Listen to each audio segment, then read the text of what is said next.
ہم تم سے ایک معاہدہ کرنے آئے ہیں اور یہ سن لو کہ جو کچھ جواب دینا انتہائی سوچ سمجھ کر دینا۔ ویسے بھی تم مجھے ہاسی ذہین لڑکی لگ رہی ہو، لیکن جذباتی ہونے کا نقصان ہماری بجائے تمہیں ہی پہنچ سکتا ہے، عمران نے انتہائی سنجیدہ لہجے میں کہا۔ مجھے دھمکیاں دینے کی ضرورت نہیں، تم اس وقت جہاں بیٹھے ہو میں جہاں بیٹھے بیٹھے تمہاری جسموں کا خون ایک لمحے میں خشک کر سکتی ہوں۔ یہ بھی بتا دوں کہ اگر تمہارے پاس کوئی اسلحہ ہے تو وہ بھی یہاں بیکار ثابت ہوگا۔ میں صرف مائیکل کی وجہ سے اب تک تمہارا لحاظ کر رہی ہوں، ورنہ تم جیسے لوگوں کو تو میں دیکھتے ہی گولی مار دینے کی عادی ہوں، جولیٹ نے انتہائی کرخت لہجے میں کہا۔ مائیکل نے درست کہا تھا کہ تم انتہائی اکھڑ اور سخت مزاج لڑکی ہو۔ بہرحال میں نے تمہیں کوئی دھمکی نہیں دی، صرف ایک بات سے آگاہ کیا تھا۔ پہلے میری بات سن لو، اگر تم معاہدہ کرنا چاہو تو ٹھیک ہے، ورنہ تم انکار بھی کر سکتی ہو، عمران نے ہونٹ چباتے ہوئے سخت لہجے میں کہا۔ اب بولو بھی صحیح، یا صرف معاہدہ کی رٹ لگائے رکھو گے؟ جولیٹ نے جھلا کر کہا۔ تنویر اور جولیا دونوں کے چہرے جولیٹ کا لہجہ سن کر تیزی سے بگڑنے لگے، لیکن عمران نے ہاتھ اٹھا کر انہیں کچھ کہنے سے روک دیا۔ سنو، ہمارا تعلق پاکستان سیکرٹ سروس سے ہے، میں نے سیکرٹ سروس کہا ہے اور مجھے یقین ہے اس کے معنی تم اچھی طرح جانتی ہوگی۔ حق نے پاکستان کے اہم سائنسدان کو اغوا کر کے یہاں رکھا ہوا ہے اور ہم اسے چھڑانے آئے ہیں۔ ہمیں یہاں فوری طور پر پناہ، میک اپ کا سامان، اسلحہ اور لباس چاہیے۔ اس کے بدلے میں ہم تمہیں یقین دلاتے ہیں کہ ہم اینڈریو اور بائر کو ہلاک اور ہاک تنظیم کا خاتمہ کر کے تمہیں اور تمہارے البرٹو گروپ کو یہاں کا کنٹرول دلا سکتے ہیں۔ اب سوچ سمجھ کر، بلکہ اچھی طرح سوچ سمجھ کر جواب دینا، عمران نے کہا۔ کیا تم نے مجھے احمق سمجھ رکھا ہے؟ تم یقیناً اس حرام زادی بائر کے آدمی ہو اور مجھے ٹٹولنے کے لیے آئے ہو۔ جاؤ، دفع ہو جاؤ اور اس بائر سے کہنا کہ میں البرٹو کی بیٹی ہوں، اس کی طرح برن کی طوائف زادی نہیں۔ جاؤ، جولیٹ نے حلق کے بل چیختے ہوئے کہا۔ اس کا چہرہ غصے کی شدت سے ٹماٹر سے بھی زیادہ سرخ ہو گیا تھا۔ تم نے پھر جذباتی فیصلہ کر دیا، آخری بار کہہ رہا ہوں، سوچ لو، عمران نے منہ بناتے ہوئے کہا۔ میں نے سوچ لیا ہے سمجھے، اور تمہیں اس لیے صرف زندہ واپس جانے کی اجازت دے رہی ہوں تاکہ تم بائر کو بتا سکو کہ میں احمق نہیں کہ اس طرح آسانی سے اس کے جال میں پھنس جاؤں۔ جولیٹ نے پہلے سے بھی زیادہ سخت لہجے میں کہا۔ اوکے، تمہاری مرضی، عمران نے اٹھتے ہوئے کہا، اور اس کے ساتھی بھی اٹھ کھڑے ہوئے۔ جولیٹ بھی اس کی طرح کرسی پر بیٹھی رہی، اس کے ہونٹ بھینچے ہوئے تھے اور اس کے ہاتھ میز کے کناروں پر اس طرح جمے ہوئے تھے جیسے وہاں کنارے پر کوئی بٹن لگے ہوئے ہوں جن پر اس نے انگلیاں رکھ رکھی ہوں۔ عمران اطمینان سے دروازے کے قریب پہنچا اور اس نے لاک کھول کر دروازہ کھولا اور باہر نکل گیا۔ اس کا انداز ایسا تھا جیسے مایوس ہو گیا ہو۔ اس پر جولیا نے کاٹ کھانے والے لہجے میں کہا، لیکن عمران نے فوراً مڑ کر اپنے ہونٹوں پر انگلی رکھ دی اور جولیا بات کرتے کرتے خاموش ہو گئی۔ عمران خاموشی سے چلتا ہوا برآمدے میں پہنچ گیا جہاں وہ آرسٹائل اور تینوں مسلح افراد بھی موجود تھے۔ عمران خاموشی سے برآمدے میں اتر کر سائڈ گلی کی طرف بڑھنے لگا۔ اسی لمحے جولیٹ تیزی سے برآمدے میں نمودار ہوئی۔ رک جاؤ، ادھر آؤ، اچانک جولیٹ نے چیخ کر کہا اور عمران واپس مڑ گیا، پھر قدم بڑھاتا دوبارہ برآمدے میں پہنچ گیا، جبکہ اس کے ساتھی بھی جو بھی برآمدے میں تھے وہیں رک گئے۔ کیا تم واقعی وہی ہو جو تم کہہ رہے ہو؟ جولیٹ نے ہونٹ چباتے ہوئے کہا۔ اس کے لہجے میں بے یقینی تھی۔ تم نے کمپیوٹر رپورٹ چیک کر لی ہوگی کہ ہمارے چہروں پر میک اپ نہیں، اور بائر کا میرے خیال میں ایشیا کے کسی بھی گروپ سے کوئی تعلق نہ ہوگا۔ ویسے یہ بتا دوں کہ ہم واقعی تمہارے ساتھ معاہدہ کرنا چاہتے ہیں کیونکہ ہمارے سامنے بھی ایک مقصد ہے۔ عمران نے بھی اس بار سنجیدہ لہجے میں کہا۔ ہاں، تو تمہیں معلوم ہو گیا کہ میں نے تمہاری میک اپ کمپیوٹر کی مدد سے چیک کر لیے ہیں۔ اس کا مطلب ہے کہ تمہیں پہلے سے سب کچھ میرے متعلق بتا دیا گیا ہے۔ جاؤ، دفع ہو جاؤ، میں تم جیسے حقیر کیڑوں سے بات کرنا بھی اپنی توہین سمجھتی ہوں، جولیٹ نے ایک بار پھر بھڑکتے ہوئے لہجے میں کہا، لیکن دوسرے لمحے وہ بری طرح چیختی ہوئی اچھل کر برآمدے کی دیوار سے جا ٹکرائی۔ کتیا کی بچی بکواس کرتی ہے، تنویر نے غراتے ہوئے کہا۔ معاملہ اس کی برداشت سے باہر ہو چکا تھا، اس لیے اس کا ہاتھ بے احتیاط گھوم گیا۔ جولیٹ کے ساتھیوں کو شاید خواب میں بھی یہ تصور نہ تھا کہ اس طرح بھی ہو سکتا ہے، اس لیے وہ حیرت سے بت بنے کھڑے رہ گئے۔ ماذ انہیں بھون ڈالو، دیوار سے ٹکرا کر نیچے گرتے ہی جولیٹ نے چیخ کر کہا، لیکن اس سے پہلے کہ اس کے ساتھی حرکت میں آتے، عمران کے اشارے پر جولیا، صفدر، ٹائیگر اور تنویر سب کے سب بجلی کی سی تیزی سے حرکت میں آئے اور چند لمحوں میں جولیٹ سمیت اس کے چاروں ساتھی برآمدے میں بے ہوش پڑے تھے۔ جولیا نے اٹھتی ہوئی جولیٹ کی کنپٹی پر ایسی بھرپور ضرب لگائی کہ پہلے ہی ضرب میں اسے بے حس و حرکت کر دیا، اور اس کے ساتھی بھی چونکہ اچانک چھاپ لیے گئے تھے اس لیے وہ بھی بھرپور انداز میں اپنا دفاع نہ کر سکے، اور عمران چونکہ پہلے ہی انہیں کہہ چکا تھا کہ کسی کو ہلاک نہیں کرنا بلکہ صرف بے ہوش کرنا ہے، اس لیے ان سب نے ان کی گردنوں کو محسوس انداز میں جھٹکے دیے اور وہ بے ہوش ہو گئے۔ یہ کام آتے ہی کر لینا چاہیے تھا، تنویر نے عمران سے مخاطب ہو کر کہا۔ پھر تو یہ اکھڑ اور بدمزاج لڑکی کسی صورت بھی ہماری مدد پر آمادہ نہ ہوتی۔ اب اس نے کم از کم یہ تو چیک کر لیا کہ ہم واقعی ایشیائی ہیں، اس لیے اب اسے آسانی سے ڈیل کیا جا سکے گا، عمران نے مسکراتے ہوئے جواب دیا۔ تمہیں میک اپ چیک کرنے کا کیسے علم ہوا؟ میں نے اس مخصوص کمرے کی چھت پر ہونے والے مخصوص دھماکے دیکھ لیے۔ یہ اس بات کی نشاندہی تھی کہ آرگون ریز کی مدد سے ہمارے میک اپ چیک کیے جا رہے ہیں، عمران نے کہا۔ اب کیا کرنا ہے؟ انہیں اٹھا کر کسی برآمدے میں لے چلو، فی الحال یہ 2-3 گھنٹوں سے پہلے ہوش میں نہیں آ سکتے، اس دوران جولیٹ سے مذاکرات مکمل کیے جا سکتے ہیں۔ رک جاؤ، اسے ٹائیگر اٹھائے گا۔ اچانک جولیا نے عمران کا بازو پکڑ کر اسے واپس کھینچتے ہوئے کرخت لہجے میں کہا، جو کہ جولیٹ کو اپنی طرف اٹھانے کے لیے بڑھنے لگا۔ چلو ٹائیگر، اب کیا کیا جائے، اپنا اپنا مقدر ہے، عمران نے مسکراتے ہوئے ٹائیگر سے کہا، اور خود اس نے ارسٹائل کو اٹھا کر کاندھے پر ڈال لیا۔ صفدر اور تنویر نے دونوں آدمیوں کو اٹھایا اور پھر وہ گیلری کے اندر ہی ایک ڈرائنگ روم کے انداز میں سجے ہوئے کمرے میں پہنچ گئے۔ ٹائیگر نے جولیٹ کو ایک صوفے پر ڈالا، جبکہ عمران کے کہنے پر باقی لوگوں کو وہیں فرش پر ہی لٹا دیا گیا۔ ٹائیگر تیزی سے واپس گیا اور پھر باہر موجود چوتھے بے ہوش آدمی کو بھی اٹھا کر اندر لے آیا۔ صفدر، تم ٹائیگر کے ساتھ اس کوٹھی کو پوری طرح تلاشی لو، خاص طور پر جہاں موجود تہخانوں کو تلاش کرو، اور تنویر، تم باہر جا کر پہرا دو تاکہ کوئی اچانک نہ آ جائے، جبکہ جولیا اور میں مل کر اس جولیٹ کو رام کرنے کی کوشش کرتے ہیں۔ اس کی زبان ضرورت سے زیادہ چلتی ہے اور میں اسے برداشت نہ کر سکوں گی، اس لیے اس کے ہوش میں آتے ہی اسے کہہ دینا کہ بکواس نہ کرے، جولیا نے غراتے ہوئے کہا۔ یہ جولیٹ عورت ہے اور عورتوں کی زبان ایسی مشین ہوتی ہے جس کی بریکیں اللہ میاں نے بنائی ہی نہیں، عمران نے مسکراتے ہوئے کہا۔ میں اسے گولی بھی مار سکتی ہوں، جولیا نے بپرے ہوئے لہجے میں کہا۔ دماغ ٹھنڈا رکھو جولیا، اس وقت ہم انتہائی نازک حالات سے دوچار ہیں، عمران نے جکلاہٹ انتہائی سرد لہجے میں کہا، اور آگے بڑھ کر اسے دونوں ہاتھوں سے جولیٹ کا منہ اور ناک بند کر دیا۔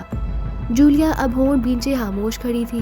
چند لمحوں بعد جولیٹ کے جسم میں حرکت پیدا ہوئی اور عمران پیچھے ہٹ گیا۔ جولیٹ کی آنکھیں کھلی تو وہ جکلاہٹ چیختے ہوئے ایک جھٹکے سے اٹھ کھڑی ہوئی۔ اس کے چہرے پر غیظ و غضب کے آثار نمایاں ہو گئے۔ ہوش میں رہو جولیٹ، مجھے تصور ہی نہ تھا کہ البرٹو کی بیٹی اس قدر جذباتی اور احمق بھی ہو سکتی ہے۔ عمران کا لہجہ اس قدر سرد تھا کہ چیخ کر اٹھتی ہوئی جولیٹ جکلاہٹ جھٹکے سے دوبارہ صوفے پر بیٹھ گئی۔ یہ تمہارے ساتھی صرف بے ہوش ہیں، اگر ہم تمہارے دشمن ہوتے تو ان کی گردنیں مڑنے کی بجائے ٹوٹ بھی سکتی تھیں، اور ہم تمہیں گولی بھی مار کر آسانی سے اس البرٹو ہاؤس پر قبضہ کر سکتے تھے۔ مجھے یقین ہے کہ یہاں سے ہمیں اسلحہ، میک اپ کا سامان اور لباس بھی مل سکتے ہیں، لیکن میں چاہتا ہوں کہ جو کچھ تمہاری ماں نے اسے اینڈریو کے حوالے کر دیا اسے اس کے صحیح حقدار تک واپس پہنچا دو، عمران نے اسی طرح سرد لہجے میں بات کرتے ہوئے کہا۔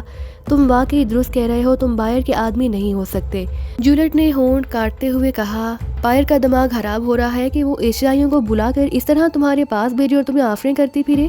وہ چاہے تو تمہیں اور تمہارے ساتھیوں کو اس کوٹھی سمیت بموں سے اڑا دے، مجھے کون روک سکتا ہے؟ پھر میں نے بتایا کہ ہمیں مائیکل نے یہاں بھیجا، اور جہاں تک مائیکل کے متعلق میری ریڈنگ ہے، وہ میرے آدمی مر تو سکتا ہے لیکن بک نہیں سکتا، اور باہر تو اس وقت پاگلوں کی طرح ہمیں ڈھونڈتی پھر رہی ہوگی، اور اگر تمہارے پاس اس بات کی تصدیق کا کوئی ذریعہ ہو کہ باہر کیا کر رہی ہے تو تم بے شک تصدیق بھی کر سکتی ہو، عمران نے کہا۔ ٹھیک ہے، میں تصدیق کروں گی، جولیٹ نے کہا، اور صوفے سے اٹھ کر وہ ایک کونے میں رکھے ہوئے میز پر پڑے ٹیلی فون کی طرف بڑھ گئی۔ یہ بات سن لو کہ اگر باہر کو اس بات کی بھنک بھی پڑ گئی کہ ہم یہاں موجود ہیں تو پھر تم نہ بچ سکو گی اور نہ تمہارا گروپ، اس لیے اس بات کو ذہن میں رکھ کر کال کرنا، عمران نے کہا، لیکن جولیٹ نے کوئی جواب نہ دیا۔ اس نے ریسیور اٹھایا اور تیزی سے نمبر ڈائل کرنے شروع کر دیے۔ عمران اس کے قریب جا کر کھڑا ہو گیا تاکہ فون کے ذریعے ہونے والی دونوں طرف کی گفتگو سن سکے۔ یس، 0 سیکشن آفس۔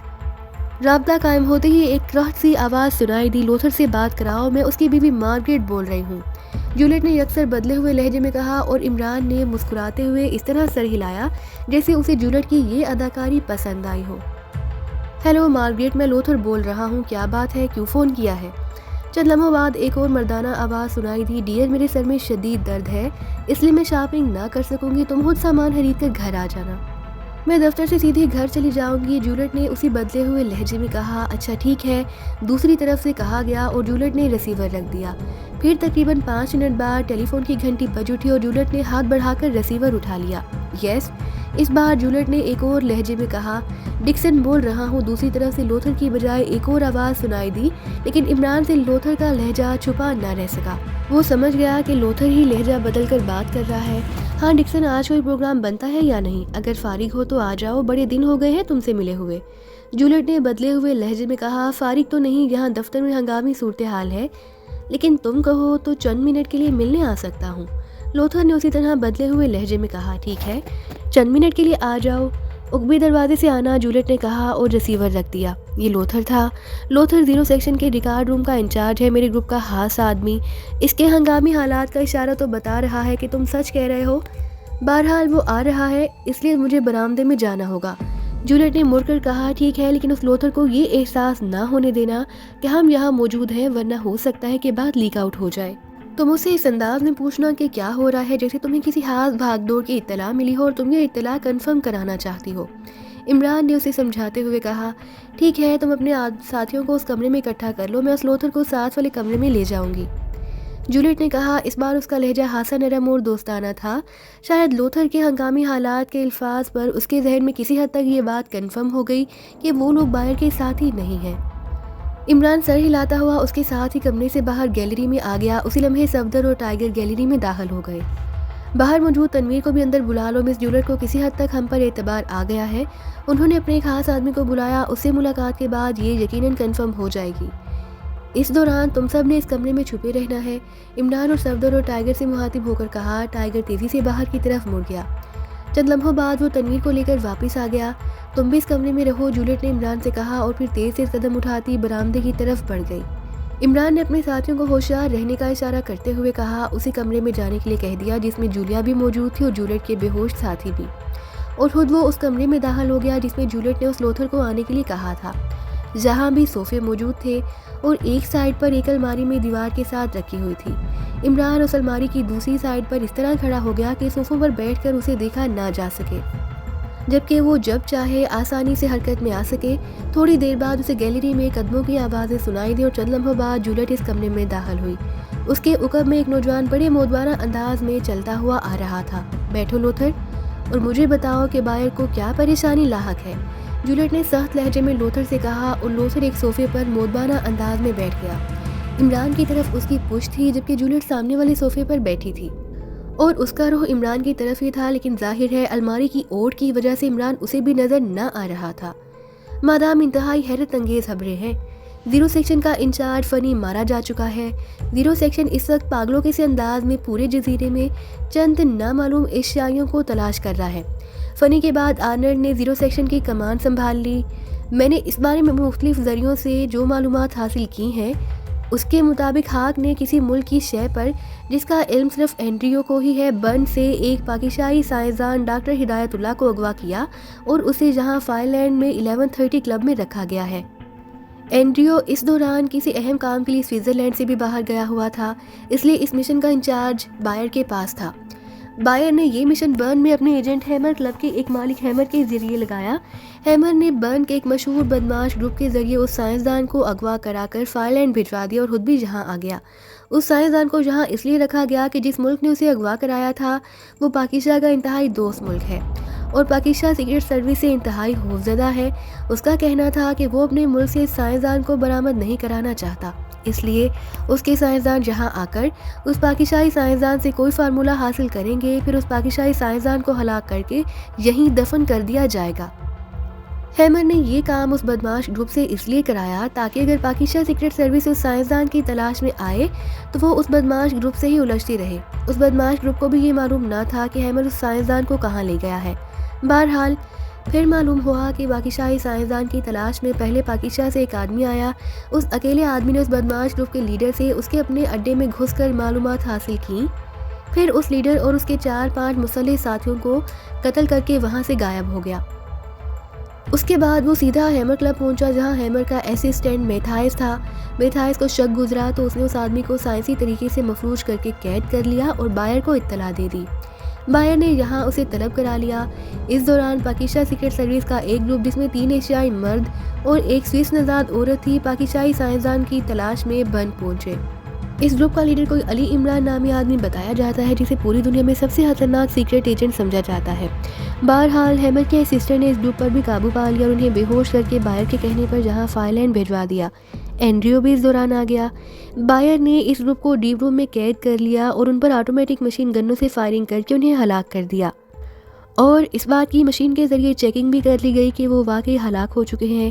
اس پر بائر نے زیرو سیکشن کے چیف فنی کو حکم دیا کہ وہ ڈیپ روم سے ان کی لاشیں اٹھا کر 1130 کلب کے زولان کو پہنچا دے تاکہ وہ یہ لاشیں اس پاکستانی سائنسدان کو دکھا سکے۔ اس طرح وہ پاکستانی سائنسدان مایوس ہو کر اپنی ضد چھوڑ دے گا اور فارمولہ دے دے گا۔ اس کے بعد صورتحال اچانک حیرت انگیز ہو گئی۔ فنی 4 آدمیوں سمیت لاشیں لینے گیا تو غائب ہو گیا۔ بائر کے حکم پر آرنلڈ نے فنی کی لاش تلاش شروع کی تو انتہائی حیرت انگیز باتیں سامنے آئیں۔